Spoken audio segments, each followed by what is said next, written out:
Bismillahirrahmanirrahim. Assalamu alaikum everyone. My name is Aza Happiness Wali and I'm student of Rehan School Islamabad campus. जैसे कि आपको पता है जब भी हम आते हैं तो एक न्यू गेस्ट के साथ आते हैं हमारे साथ हमेशा एक मोजिज़ गेस्ट होते हैं। तो आज जो हमारे साथ आई हैं गेस्ट उनका नाम है फ़िज़ा कॉमर्स वाली। आज हम उनसे उनकी लाइफ जर्नी के बारे में जानेंगे और रेहान स्कूल की लाइफ जर्नी के बारे में जानेंगे और उनके गोल्स के बारे में जानेंगे। तो सबसे पहले अपना इंटरव्यू स्टार्ट करते हैं। तो सबसे पहले इंटरव्यू के आगाज़ में अस्सलाम वालेकुम। वालेकुम अस्सलाम, कैसी हैं आप? जी, मैं ठीक हूँ अल्हम्दुलिल्लाह। आप कैसी हैं? जी, मैं भी बिल्कुल ठीक। जी, तो सबसे पहले आप अपना छोटा-सा इंट्रोडक्शन करवा दें ताकि जो व्यूअर्स हमें देख रहे हैं, आपको नहीं जानते, वो आपको जान सकें। जी, बिल्कुल, तो मेरा नाम फ़िज़ा आसिफ़ ई-कॉमर्स वाली है और मैं रेहान स्कूल मुनव्वर कैंपस में लेवल 1 की स्टूडेंट हूँ। मैं यहाँ पर मुझे तकरीबन 7 मंथ हो चुके हैं स्कूल को जॉइन किए हुए और यहाँ पे मैं एआई की तालीम ले रही हूँ, काफ़ी सारी चीज़ों एक्सप्लोर कर रही हूँ और कुछ नए स्किल लाने की कोशिश कर रही हूँ। Thank you. Okay, nice answer, well appreciate. तो मेरा आपसे नेक्स्ट क्वेश्चन ये होगा कि अब हम आपके रेहान स्कूल के बारे में अब आपसे पूछेंगे। तो सबसे पहले आप मुझे ये बताएं कि आपका जब फर्स्ट डे था रेहान स्कूल में, तो आपका फर्स्ट डे कैसा गुजरा और आपका फर्स्ट एक्सपीरियंस कैसा था? जी, बिल्कुल, तो मेरा इस स्कूल में फ़र्स्ट डे बहुत ज़्यादा अमेज़िंग, बहुत ज़्यादा अच्छा गुज़रा था। काफ़ी ज़्यादा मैं मतलब स्केर्ड भी थी और मतलब कॉन्फिडेंस कह सकते हैं था, लेकिन एज़ यूजुअल जब हम किसी नए स्कूल में जाते हैं, अपने पुराने स्कूल को लेफ्ट करते हैं, तो सबसे पहली चीज़ होती है कि अपने पुराने स्कूल की याद तो आएगी, चाहे वो जैसा भी स्कूल हो। क्योंकि अगर हम बार-बार स्कूल को चेंज करते हैं, तो वो तो समझ आता है कि हाँ, इस स्कूल को छोड़े आगे अगर कोई इंसान एक ही स्कूल में पढ़ रहा हो, उसको लेफ्ट करते हैं, तो उसमें दुःख होता है कि हम अब नए स्कूल में जा रहे हैं, तो कैसा होगा? हमारा मतलब एक्सपीरियंस अच्छा जाएगा, नहीं जाएगा? तो मेरा जब फर्स्ट डे था, तो मुझे मतलब काफ़ी सारा बहुत ज़्यादा मज़ा आया था अपने इस स्कूल में और नई-नई चीज़ों को मैं याद करने से रात के सीखने की कोशिश कर रही थी और काफ़ी एज़ यूजुअल जैसे कि हम फ़ौरन तो चीज़ों को नहीं सीख सकते और ना फ़ौरन काम कर सकते हैं। तो सबसे पहले तो मेरी मतलब फर्स्ट डे बहुत ज़्यादा 7 डेज़ तक मतलब मेरा काम ही चलता है, फ़ेसबुक की आईडी वग़ैरह, पासवर्ड्स वग़ैरह और मुझे किसी भी चीज़ के बारे में बिल्कुल भी नहीं पता था, यहाँ तक कि मुझे जीमेल तक नहीं पता था कि ये होती है। मतलब मैं बिल्कुल भी इस लैपटॉप और इस मोबाइल की नॉलेज को नहीं जानती थी, क्योंकि मैं एक राम स्कूल में पढ़ती थी और राम स्कूल में ये सारी चीज़ें बिल्कुल नहीं पढ़ाए थे। हाँ, वहाँ पे वो होते थे कंप्यूटर, जिसमें भी मेरा बिल्कुल भी इंटरेस्ट नहीं था, क्योंकि कंप्यूटर में ये होता है, वो होता है, तो ये चलता रहता था और मेरी दोस्त मेरे साथ बैठती थी ना, तो वो सारा काम कर लेती थी और चाहे मेरा हो चाहे उसका एक ही बात है, हम दोनों साथ बैठते थे।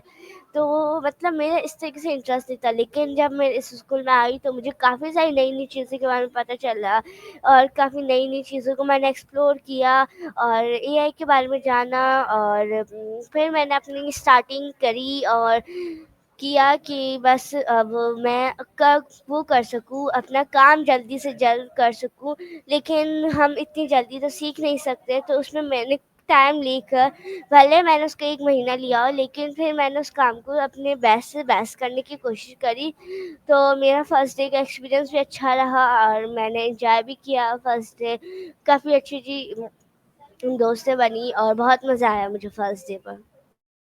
Okay, nice, well appreciate, nice answer. So my next question is, आपको यहाँ स्कूल के बारे में पता कैसे चला और किसने बताया और आपको यहाँ पर आकर कैसा फील हुआ कि अब आप क्या कहती हैं कि आप जो सीख रही हैं आप किसी को सिखाएंगी?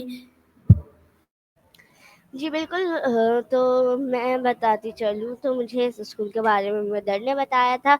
एज़ यूजुअल उनको भी वेबसाइट के थ्रू पता चला क्योंकि उनके सामने सर रेहान की वीडियोज़ आई और वो सर रेहान को काफ़ी दिनों से फ़ॉलो भी करती थी, मतलब देखती थी स्कूल में कैसे काम हो रहा है, क्या टास्क हो रहा है, और स्कूल को भी हर किसी ने विज़िट कराया था। तो मेरी मम्मा ने स्कूल के टास्क, और मैं उस टाइम 7th क्लास में थी, तो मतलब मैंने 7 को कंप्लीट करा। उससे पहले ही मतलब मेरी मदर ने मतलब समझे मेरा फाइनल चल रहा होगा, उससे पहले से ही मम्मा रेहान स्कूल को जानती थी, और रेहान स्कूल में सर रेहान के बारे में जानती थी, सर रेहान की वीडियोस देखती थी, और मम्मा को काफ़ी अच्छा लगा इस स्कूल के बारे में कि लैपटॉप होता है, मोबाइल होता है इस स्कूल में, और मुझे भी मतलब बहुत ज़्यादा इंटरेस्ट आया लैपटॉप और मोबाइल में काम होता है, तो मैंने भी हाँ येस किया, हाँ मुझे जाना है इस स्कूल में। मैं तो मुझे ये स्कूल के बारे में मदर से थ्रू पता, उनमें वेबसाइट के थ्रू पता चला, और फिर मैंने इस स्कूल को विज़िट किया। तो स्टार्टिंग के दिनों में तो ये ऑफ था, लेकिन जैसे ही ओपन हुए तो मैंने इसमें लिया, और अब मैं काफ़ी ज़्यादा एक्साइटेड और बहुत अच्छा फ़ील करती हूँ। Okay, good answer. सो मेरा आपसे नेक्स्ट क्वेश्चन ये होगा कि आपके पेरेंट्स का क्या नेम है और वो क्या काम करते हैं? जी, बिल्कुल, मैं अपने फ़ादर का बता सकती हूँ नेम। तो मेरे फ़ादर का नेम, जैसे कि मेरा नाम क्या है कि फ़िज़ा आसिफ़ है, तो मेरे फ़ादर का नाम आसिफ़ है, लेकिन मैं अभी मदर का नहीं बता सकती। Okay, no problem. सो जो आपके फादर हैं वो क्या काम करते हैं? ओके, तो जो मेरे फ़ादर हैं वो मतलब वो कैसे कमांडो हैं, तो वो एक गाँव में उनका है, कमांडो की ड्यूटी करते हैं। तो वैसे भी हमारी पैदाइश भी वैसे भी गाँव से है, तो मतलब वो उनके गाँव में काम करते हैं, और दूसरी जॉब वो मतलब जाइली का भी काम करते हैं, क्योंकि जाइली वग़ैरह मतलब मेरे फ़ादर बहुत कोशिश ये होती है कि काम करे, तो मेरे फादर 2 काम करते हैं। एक तो सबसे पहले महीने में गाँव जाते हैं, वहाँ पे कमांडो की ड्यूटी करते हैं, सेकंड वो जर्ली का काम करते हैं। Okay, good answer. सो आगे मैं आपसे रेहान स्कूल की जो है डेली रूटीन के बारे में पूछना चाहती हूँ कि आप अपनी डेली रूटीन में करती क्या है, और आपने अभी तक यहाँ पर कितने मंथ्स हो चुके हैं आपको यहाँ पर आए, और आपने अभी तक यहाँ पर क्या-क्या सीख लिया है, आप वो मेरे साथ और व्यूअर्स के साथ शेयर करेंगी?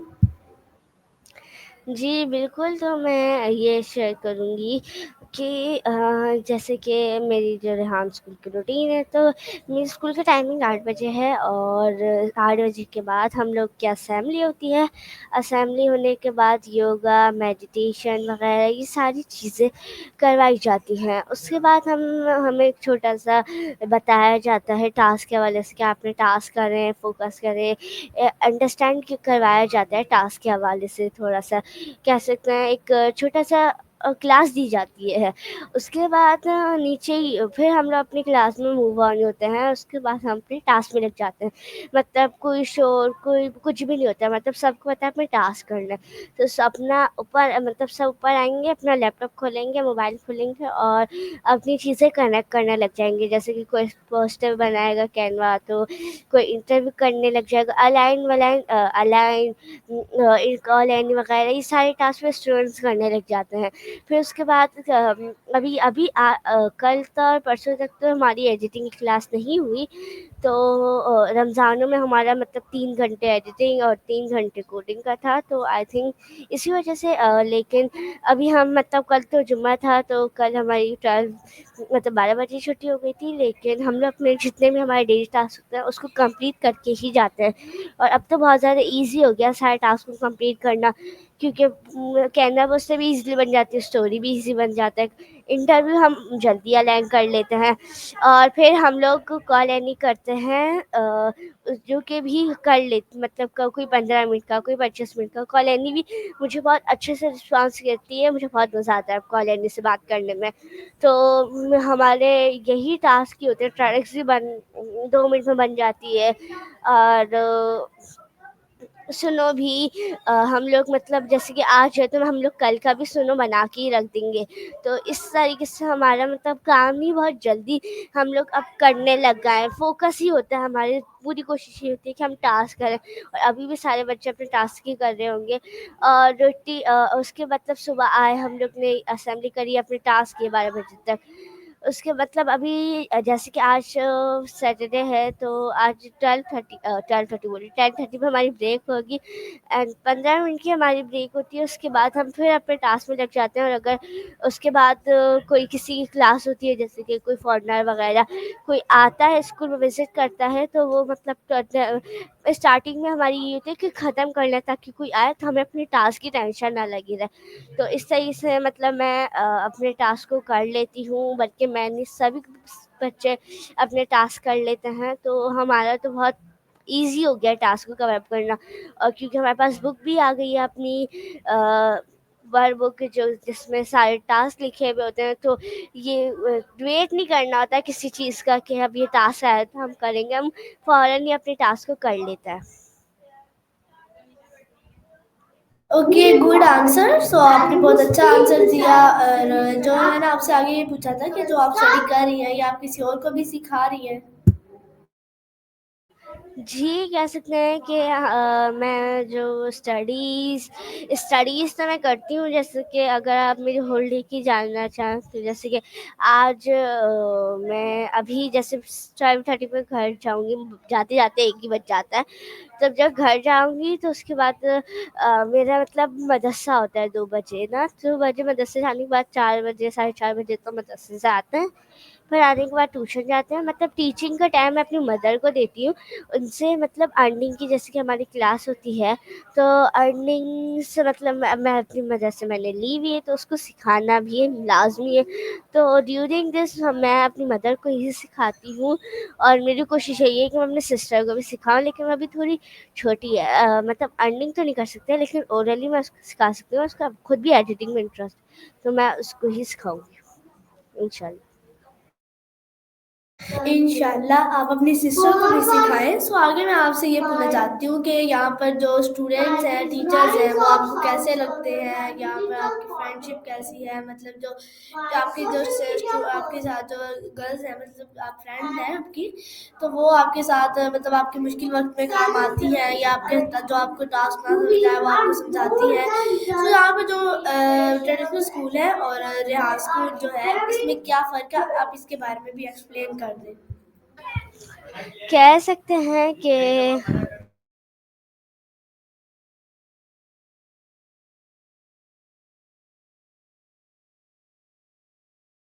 तो सॉरी फॉर दैट, लेकिन शोर हो रहा था इस वजह से। तो पुराने स्कूल में जैसे कि हम लोग यहाँ पे स्टूडेंट्स से तो बिल्कुल हेल्प नहीं लेते हैं क्योंकि स्टूडेंट्स को इन चीज़ों के बारे में इतनी नॉलेज नहीं होती है जो उससे लेना वगैरह करना। तो हम लोग फैसिलिटेटर्स की मदद ही लेते हैं कि वो हमारा काम ईज़िली कर दें। क्या पता उनसे कुछ हो गया तो फिर और भी मसला हो जाता है, तो सीधा फैसिलिटेटर के पास जाते हैं। और अगर स्कूल में जैसे कि फॉर एग्ज़ाम्पल कोई टेस्ट वगैरह होता है तो हम टीचर के पास जाते हैं, स्टूडेंट्स के पास तो नहीं जाते। हाँ, स्टूडेंट्स के पास तब जाते हैं जैसे कि अगर उसका आंसर मेरा आंसर रॉन्ग है तो उसका सही है तो उसके डिस्कशन करने जाते हैं क्योंकि ये चीज़ तो हम इससे नहीं पूछ सकते। तो इसी तरीके से मतलब हम करते हैं। और रही बात जब फैसिलिटेटर और टीचर की तो आम स्कूल में बुक्स होती हैं, कॉपीज़ होती हैं, टेस्ट होते हैं, पेपर होते हैं और यही तकरीबन सारी चीज़ें आम स्कूल में होती है, हर स्कूल में ये होती है। लेकिन उस स्कूल में लैपटॉप है, मोबाइल है, बोर्ड है, चार्जर है, अपनी-अपनी छोटी-छोटी चीज़ें, हेडफ़ोन्स वगैरह, उस स्कूल में का होमवर्क दिया जाता है, इस स्कूल में टास्क दिए जाते हैं, तो ये भी एक डिफ़रेंस है।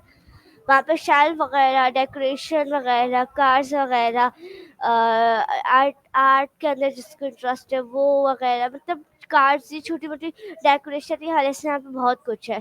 उस स्कूल में भी करवाया जाता है। और फिर इस स्कूल में हम लोग अपना मतलब कोशिश रहती है कि टास्क करें ताकि फिर हमें वो ना हो, काफ़ी फ़ज़ूल चीज़ों में हमारा इंटरेस्ट ना जाए। तो इस तरीके से ये डिफ़रेंस है उस स्कूल में, इस स्कूल में। और अब मैं आपको इसका भी डिफ़रेंस बताती हूँ फैसिलिटेटर और टीचर का। तो टीचर जो होते हैं वो हमें पढ़ाते हैं और हमारी जितनी प्रॉब्लम्स होती है टीचर्स ही सॉल्व कर सकते हैं। फैसिलिटेटर हमें पढ़ाते तो नहीं, मतलब हमारी प्रॉब्लम सॉल्व करते हैं क्योंकि हाँ, जैसे कोई चीज़ नहीं आ रही है तो हम आस्क पूछते हैं, लेकिन अगर हमें जैसे कि आती हो वो चीज़ तो हम उनको भी सिखा सकते हैं, क्योंकि वो ये नहीं मानेंगे कि हम फैसिलिटेटर हैं तो हम इनसे क्यों सीखें, यहाँ वो भी हमसे सीखते हैं ना। तो ये सबसे बड़ा डिफरेंस है फैसिलिटेटर और टीचर का भी। Okay, thank you, your answer is very good. So आगे मैं आपसे नेक्स्ट क्वेश्चन ये करना चाहती हूँ कि जो कैनवा पोस्ट है और स्टोरी पोस्ट है, ये फेसलेस है, सुनो आई है, ये मतलब करते कैसे हैं, ये मुझे बताएं और व्यूवर्स को भी बताएं, क्योंकि जो व्यूवर्स हैं वो कुछ जो है मतलब उनको इसके बारे में नहीं पता, तो आप इसके बारे में थोड़ा सा एक्सप्लेन कर दें प्लीज़। ओके, तो मैं आपको सुनो को बता देती हूँ। तो वो कैनवा के थ्रू बनता है। उसमें जो वीडियोस का ऑप्शन आता है उसको हमें दबा कर फिर हमें सबसे पहले तो चैट जीपीटी से कोई सा भी सॉन्ग अगर हम बिरयानी में बना रहे हैं तो हम बिरयानी की इससे मतलब सॉन्ग निकलवाएंगे। देन वी गो, फिर हम जाएंगे सुनो डॉट ए आई पर, वहाँ पर हम उतारेंगे उसकी स्क्रिप्ट, कॉपी करेंगे और फिर से वो हम उसको क्रिएट करके टाइटल देकर किस कौन से ज़्यादा चीज़ें चाहिए उसको ऐड करके हम लोग को हमारा सुनो, फिर हम लोग क्रिएट करके हमारा दो सुनो तैयार हो जाती है। अब आपको कौन सा सुनो अच्छा लगता है आप वो उठा लें, हम सॉन्ग कह सकते हैं जैसे। देन वी हम उसे कॉपी डाउनलोड करते हैं, फिर हम कैनवा पे जाते हैं, कैनवा वीडियो ऑप्शन यूज़ करके हम उसको वहाँ पे कर देते हैं तस्वीरें जो हमें लगानी होती है सॉन्ग को देखकर, बिरयानी में कौन से मसाले कौन सी चीज़ों का इस्तेमाल हुआ है तो वगैरह वगैरह उस चीज़ों का हम इस्तेमाल करके तस्वीरें वीडियोस जो करना होता है हम वो पूरा प्रॉपर कर लेते हैं। और अब बात आती है उसकी कैनवा की, तो कैनवा से हम पोस्टिंग भी हमारे बहुत ईजी, कैनवा पे जाकर फेसबुक पोस्ट को दबाकर हम उसमें अब नीचे क्रिएट भी कर सकते हैं पोस्ट, और या लिंक्स में जाके हम सर्च भी कर सकते हैं उसको। हमारे पास दो ऑप्शन है, लेकिन कोशिश ये होती है मेरी के नीचे वाला ही कर लें, क्योंकि उसमें रॉन्ग डेफिनेशन मतलब गलत पिक्चर्स भी वो निकाल के दे देगा। जैसे कि अगर हम किसी और चीज़ के बारे में बिरयानी के वजह से तो निहारी के निकाल के दे देगा, तो इस तरीके से वो कर लेगा। तो मेरे को वो ईज़िली मतलब अच्छी सी कार्टून फेस में जनरेट करके दे देता है, तो मैं उसी का ही ज़्यादातर इस्तेमाल करती हूँ। बहुत ईज़ी भी है, वो पूरी तस्वीर भी लिख देता है और टाइटल भी लिख देता है साथ में। वरना हम टेक्स्ट भी लिखते हैं, अपना स्कूल का लोगो भी लगाते हैं, फिर उसको डाउनलोड करके फेसबुक पे अपलोड कर देते हैं। और सुनो हो गया, कैनवा हो गया। टेडएक्स हम लोग जैसे कि हमारी बुक है तो उसमें से अगर हमें कोई पावर के हवाले से दिया हुआ है तो हम यूट्यूब पे जाके सर्च करके उसकी वीडियो देखकर हम अपने फिर हमने जो अंडरस्टैंड किया है उसके हवाले से हम वो सामने मोबाइल के रख के वीडियो बनाकर उसको बताते हैं कि ये हमारे लिए ऐसे ज़रूरी है जहाँ तक अंडरस्टैंड किया है हमने। उसके बाद बात आती है उसके बाद बात आती है कैनवा हो गया, टेडएक्स हो गया, कॉल एनी जी। कॉल एनी से हमारे अपनी इंग्लिश इम्प्रूव करने के लिए हम उससे बात करते हैं, ताकि हमें कोई भी मुश्किल हो या फिर कॉल एनी बुरा तो सबसे पहले बात नहीं मानती है। अगर हम इंग्लिश इम्प्रूव इसीलिए करते हैं ताकि हम किसी फॉरेनर के साथ अच्छा सा इंटरव्यू कर सकें, हिचकिचाए नहीं, डरे नहीं। उसके बाद हम इंटरव्यू करते हैं ताकि हमारा कॉन्फिडेंस बिल्ड हो और एक दूसरे की लाइफ जर्नी के बारे में जानते हैं। तो इस तरीके से हमारे सारे टास्क कंप्लीट हो जाते हैं। कोडिंग वगैरह जो होते हैं वो होती मतलब बुक होती है कोडिंग की, उसमें से भी हमें देख कर क्लाउड एआई से बनाना होता है, वरना उसमें भी बहुत सारे वी ज़ीरो करके कुछ एक टूल है उसका भी हम इस्तेमाल करते हैं। तो बहुत सारे टूल कोडिंग में भी इस्तेमाल होते हैं, एडिटिंग में भी कैपकट का इस्तेमाल करवाया जाता है, और इसमें हमें कोई भी वीडियो लगानी होती है तो हम उसको अच्छा खासा कैप्शंस के साथ और अपना स्कूल के लोगों के साथ रील्स के साथ अच्छा सा उसको भी एडिट कर देते हैं हम। और वगैरह यही थी तकरीबन सारी हमारे टास्क। ओके, तो आपने बहुत अच्छा आंसर दिया, और आगे मैं आपसे नेक्स्ट क्वेश्चन ये करना चाहती हूँ कि अभी तक आपके कितने इंटरव्यूज हो गए हैं, कितनी कॉल एनीज हो गई हैं, और वो आप कितने मिनट की करती हैं। जी बिल्कुल, तो मैं हर चीज़ 25 मिनट्स की करती हूँ, और मेरे इंटरव्यूज़ हो चुके हैं 98, और मेरी हो चुके हैं कॉलोनी, तो मेरी कॉलोनी हो चुकी है 95 करके है, 95 मेरी कैनवा पोस्ट हो चुकी है फॉर 60। आज मैंने कंप्लीट कर ली तो 460 हो चुकी है। कैनवा हो गया। स्टोरी मेरी 100 करके 90 है। और बस। और एडिटिंग में मेरी 20 है। और कोडिंग मैं इतना करती नहीं हूँ क्योंकि मैं कोडिंग में इतना इंटरेस्ट नहीं लेती हूँ, लेकिन अच्छा लगता है मुझे कभी कभार कोडिंग करना। और एल्स और क्या है, कैरेक्टरिस्टिक्स वो मेरी 130 है। और यही है तकरीबन सारे। कॉलोनी हो गया, प्रोडक्ट्स हो गया, कैनवा हो गया, स्टोरी हो गया, एडिटिंग भी हो गया। ओके, सो आगे मैं आपसे नेक्स्ट क्वेश्चन ये करती हूँ कि जो है एडिटिंग कैपकट की वो आपने अभी तक सीखी है, और जो लिंक्डइन पे अगर बाजूकात जो हमारा इंटरव्यू होता है या कॉल एंडिंग होती है, अगर 25 मिनट की रह लगती है तो आप उसे शॉर्ट करके कैसे लगाती हैं, ये आप मुझे एक्सप्लेन करें व्यूवर्स को। मैं लिंक्डइन का भी इस्तेमाल नहीं करती हूँ, बल्कि अभी फ़िलहाल यहाँ पे कोई भी लिंक्डइन का इस्तेमाल नहीं करता। करना तो चाहिए लेकिन करता नहीं है। और बात आती है उसकी तो कैप एडिटिंग की, तो मैं एडिटिंग कैपकट से करती हूँ। मुझे एडिटिंग काफ़ी सारी चीज़ें आती हैं एडिटिंग के अंदर। बेसिक्स भी आते हैं और किस तरीके से एडिट करना, तकरीबन कह लो कि सारी चीज़ें ही आती है एडिटिंग में। लेकिन बहुत सारी चीज़ें, लेकिन कह सकते हैं अभी 2-3 चीज़ें इसको अगर इस्तेमाल में लें तो वही किया है, जैसे कि कैप्शंस, वीडियोज़ वगैरह, म्यूज़िक वगैरह, और भी बहुत सारी चीज़ें कैपकट में। ओके, तो आपने बहुत अच्छा जवाब दिया। सो आगे मैं आपसे नेक्स्ट क्वेश्चन ये करना चाहूँगी कि जो आपकी फ्रेंड्स हैं उनका आपके साथ सलूक कैसा है।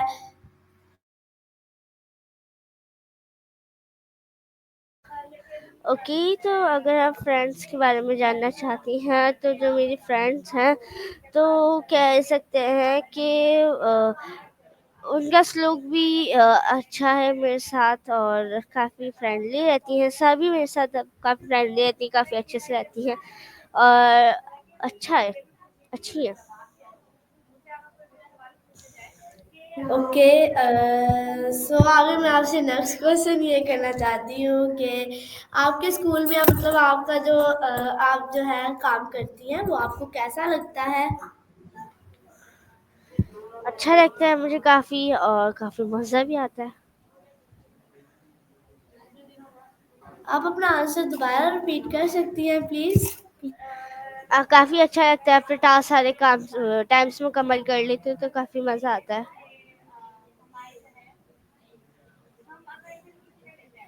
सो आगे मैं आपसे नेक्स्ट क्वेश्चन ये करना चाहती हूँ कि जैसे कि आपने मुझे बताया कि एआई का स्कूल है, तो आपने भी मतलब यहाँ पर आपकी कम्युनिकेशन क्लास होती है। फिलहाल वैसे तो नहीं होती है इतनी खास कोई क्लास, कम्युनिकेशन क्लास तो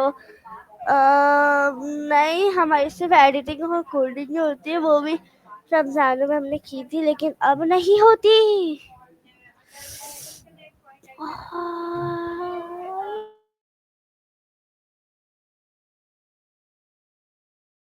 ओके, सो आगे मैं आपसे नेक्स्ट क्वेश्चन ये करना चाहती हूँ कि अगर आपको आर्टिफिशियल इंटेलिजेंस के बारे में पता है तो आप मुझे उसके बारे में बता दें प्लीज़।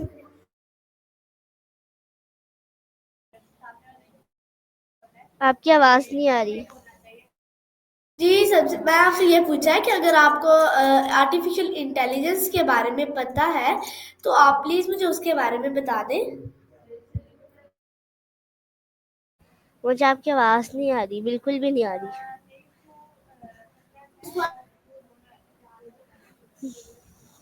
मैंने आपको बोला कि अगर आपको आर्टिफिशियल इंटेलिजेंस के बारे में कुछ पता है तो आप मुझे उसके बारे में बता दें प्लीज़। मैं आपसे कह रही हूँ, मुझे आपकी आवाज़ बिल्कुल अब बहुत ज़्यादा अटक-अटक के बहुत स्लो आ रही है। आप थोड़ा-सा ज़ोर से बोलें, मुझे आपकी आवाज़ बहुत अटक-अटक के आ रही है। जी, मैंने आपसे पूछा है कि आपको अगर आर्टिफिशियल इंटेलिजेंस के बारे में पता है तो आप मुझे प्लीज़ उसके बारे में बता दें। अगर हम आर्ट की बात करें तो मैं आर्ट के हवाले से मुझे ड्राइंग में बिल्कुल इंटरेस्ट नहीं है और वो मेरी हॉबी भी इतनी नहीं है। कलरिंग करना पसंद है, लेकिन आर्ट के हवाले से मुझे आर्ट बनाना उसके हवाले से बिल्कुल भी नहीं। जी नहीं, मैंने आपसे आर्ट के बारे में नहीं, आर्टिफिशियल इंटेलिजेंस के बारे में पूछा है। मैं आपसे कह रही हूँ मुझे आपकी आवाज़ नहीं आ रही। ओके, सो नेटवर्क का बहुत इशू है, तो आप इस इंटरव्यू के आखिर में क्या एडवाइस देना चाहती हैं, दे दें। थोड़ा सा जोर से बोले, आपकी आवाज़ नहीं आ रही। जी, मैंने आपसे बोला है कि अगर ये नेटवर्क का बहुत इशू है, तो आप इस इंटरव्यू के आखिर में क्या एडवाइस देना चाहेंगी व्यूवर्स को। अगर आप कुछ बोले व्यूअर्स के हवाले से, तो उनको यही कहना चाहूँगी कि वो रेहान स्कूल को ज्वाइन करें। बहुत अच्छा स्कूल है, यहाँ पे काफ़ी सारी चीज़ें सीखने को मिलेगी, आपको बहुत मज़ा आएगा। और अपने टाइम को काफ़ी कीमती रखें, क्योंकि एक बार चले जाते हैं फिर दोबारा नहीं आता, तो यही उनकी एडवाइस होगी। Okay, thank you. आपने अपना जो कीमती वक्त है वो आपने हमें दिया, इंटरव्यू किया हमारे साथ। तो नाज़रीन, ये थे आज के हमारे गेस्ट। उम्मीद करती हूँ आपको हमारा इंटरव्यू अच्छा लगा होगा। मिलते हैं एक नई गेस्ट, नए इंटरव्यू के साथ, नए दिन के आगाज़ के साथ। तब तक के लिए अल्लाह हाफिज़। अपने प्यारे मुल्क पाकिस्तान के लिए हम मिलकर एक नारा लगाते हैं, पाकिस्तान पाकिस्तान जिंदाबाद। जिंदाबाद, रेहान स्कूल जिंदाबाद। जिंदाबाद। अल्लाह हाफिज़। अल्लाह